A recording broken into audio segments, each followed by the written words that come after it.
So it's another case of the Mondays here, and I'm going to go ahead and show you how to add a custom message like this on your Android lock screen. We're going to do this on two different phones, Google Pixel and a Samsung Galaxy, since the steps are pretty different. Pixel makes this easy, so let's check out that first. I'll go to Settings, and we'll then navigate to Display and Touch. Then tap Lock Screen, and you'll find an option that says Add Text on Lock Screen.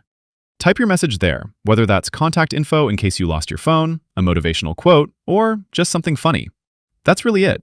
Now you have a personalized lock screen with your message displaying on the bottom. If you're a Samsung user, there's a few different ways to do this. On some models, you can long press the lock screen, and in the lock screen customizing menu, you might see an option for contact information on the bottom. But as you can see, my phone doesn't show anything there, so we're going to head to the settings for this. We'll go to Settings, then Lock Screen, and from there you'll find Contact Information.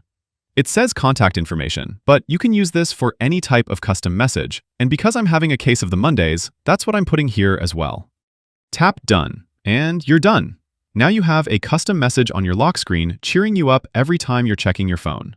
Click that like button if this helped, send this video to a friend who should do the same, and subscribe for more quick and easy guides like this. Thanks all, I'll see you in the next one.